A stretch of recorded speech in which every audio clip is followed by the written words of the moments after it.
Здравствуйте, уважаемые товарищи! Сегодня мы продолжаем цикл наших передач о героическом выпуске кыргызского народа Манасе. В предыдущих передачах я вам рассказывал о том, что мною на основе варианта сказителя Сагынбаева Рызбакова написан пятитомный роман «Манас» в прозе на кыргызском языке. Затем я перевел эту книгу на русский язык, и оба этих произведения выставил для продажи на своем интернет-сайте epos-manas.com. Кто хочет, тот может приобрести там указанный роман. В настоящее время я сейчас работаю на второй части трилогии «Манас» эпосом Семетей. Мною закончен первый том данного произведения. Сейчас идет работа над вторым томом. Это все, что я пока вкратце хотел сказать о своем произведении. А теперь, с вашего позволения, я продолжу чтение своего романа.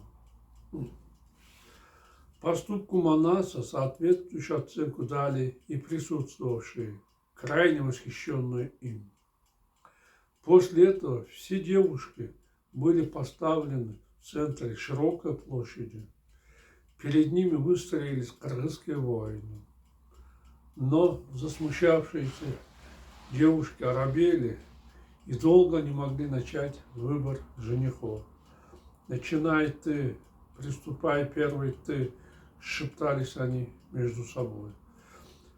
А джигиты тем временем начали прихорашиваться, что понравится таким красавицам. Надеясь, что выберут именно их, они поправляли на себе одежду, залихватски сдвигали на бок шапки, молодецки подкручивали усы, поглаживали бороды. И этим занимались не только молодые, но и старые воины. Некоторые из них начали кричать девушкам: «Эй вы, красавицы, горим желанием жениться в таких красавицах. Откройте пошире глаза, выбирайте парней, и они будут вам отменными мужьями». Чтобы привлечь внимание девушек, некоторые из кыргыз нарочно начали смеяться, а другие ругались с товарищами, стоявшими впереди. «Ты заслонил меня!» – кричали они. «Из-за этого меня могут не заметить». Но красавицы Шорока все не решались приступить к выбору парней. Увидев это, от среднего роста, светлолицая, чернобровая, черноволосая, Аядил недовольно нахмурилась. «Что это происходит с девушками?» – раздраженно подумала она. «Никуда не годится, что мы так долго не решаемся ни на что. И если не воспользуемся предоставленной нам возможностью и не выберем сами джигитов, Манас может разозлиться. И тогда он может отдать нас за того, за кого захочет. Чтобы не пожалеть, надо знать честь». Намереваясь высказать эти мысли подругам, Аядил внезапно заметила Акылай, которая стояла неподалеку от ней. При виде ханской дочери она резко поменяла свое решение. «Почему мы должны начинать выбор женихов?» – подумала Аядил. «Пусть его начнет Акылай. Она ханская дочь. Когда Акылай выберет кого-нибудь и откроет дорогу, мы можем последовать ее примеру. Поступив таким образом, мы продемонстрируем свою воспитанность». «Девушки!» – громко крикнула она. «Шуба дороже воротника. Негоже нам стоять в растерянности. Это верх неприличия, если мы начнем выборы. когда среди нас ханская дочь, не дело нам высовываться вперед. Пускай первый выберет жениха Акылай. Что вы на это скажете? Правильное решение, зашумели девушка. Пускай выбор начнет она. Сначала Акылай растерялась, не зная, что ответить подружкам. Девушки правы, решила она, немного придя в себя. И один подала хорошие мысли. Мой отец – повелитель народа. Я, как его дочь, должна первой начать этот выбор. Кого же мне выбрать? Оценивающе взглянув на стоявших перед ней джигитов, осмотрев всех, Акылай в начале строя увидела Манаса.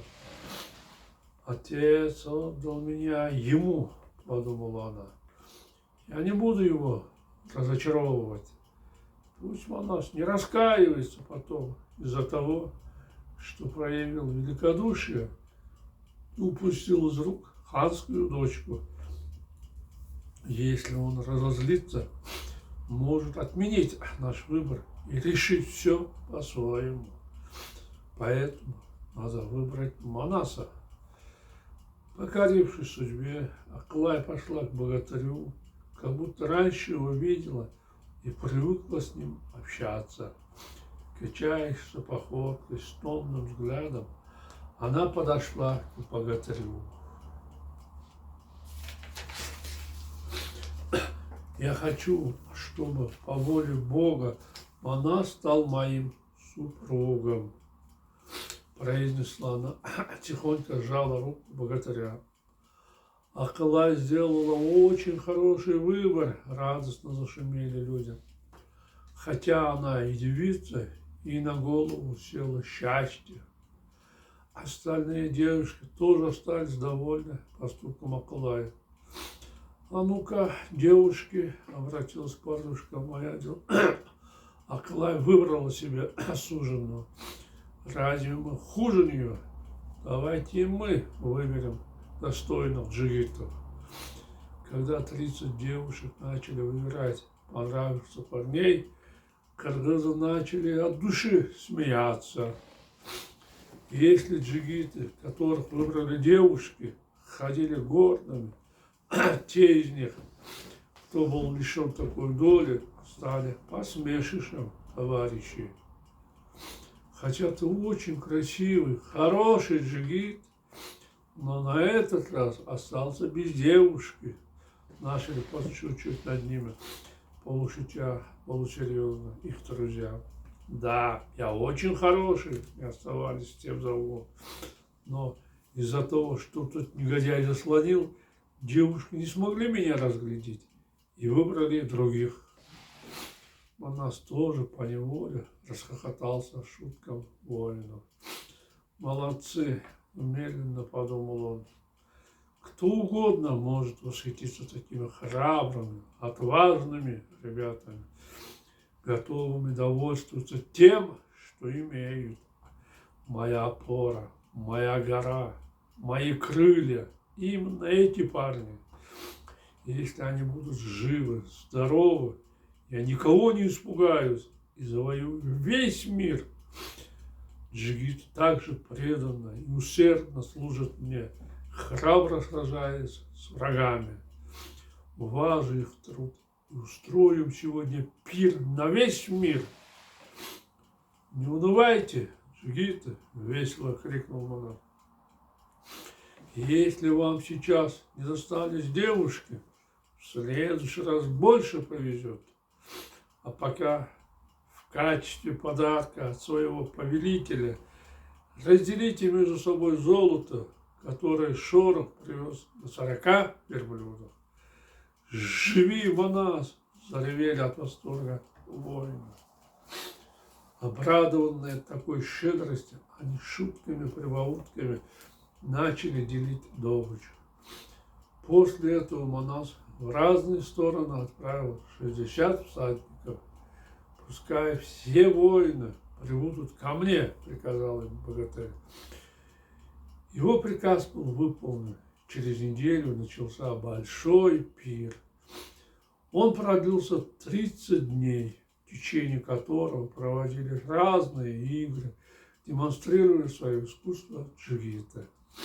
Через 40 дней после начала пира, посадив снова на трон Шорпа, Манас благополучно возвратился в Андижан. Глава 7. Как Алоке сбежал из Андижана.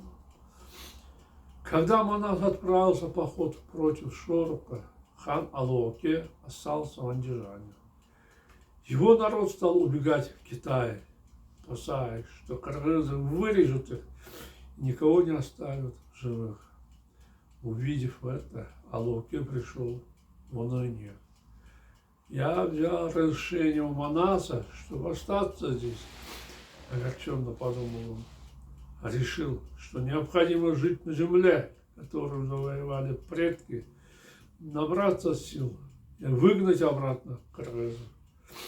Но эти ожидания не сбылись.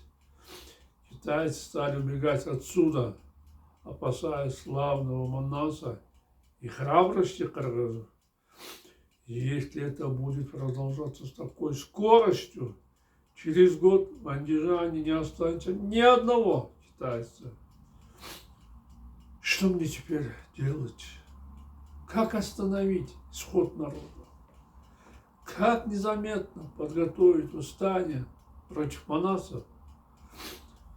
В это время 18-летний сын Алоке Конурбай жил в Китае. Он 5 лет тому назад отправился к одному из родственников в Бэжин. Поступив на китайскую учебу, он подружился с Куром, сыном знатного вельможи Нунши. Услышав весть о том, что кыргызы вернулись на Алато, в начале лета Конурбай, взяв с собой друга, отправился в Андижан проведать родителей. По дороге они встретили Алоке. 2,5 месяца тому назад, когда Манас уехал воевать с Шорхом, Алоке погрузил скарб на 90 верблюдов и за 5000-тысячным населением отправился в Китай.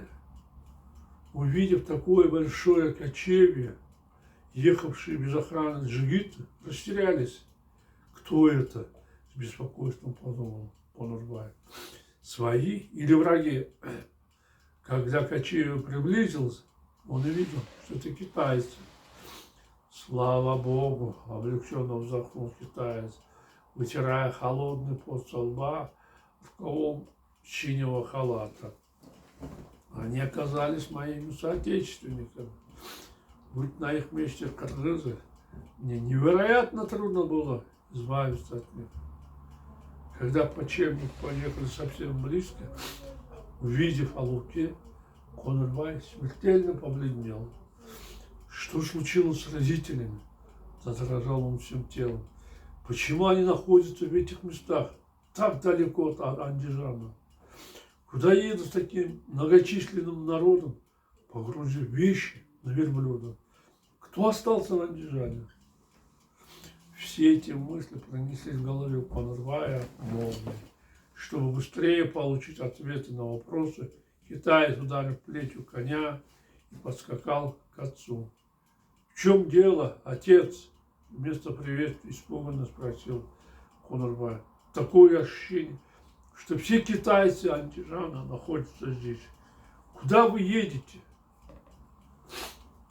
Ну вот, уважаемые товарищи, наше время подошло к концу. Я прощаюсь с вами. До свидания. До новых встреч.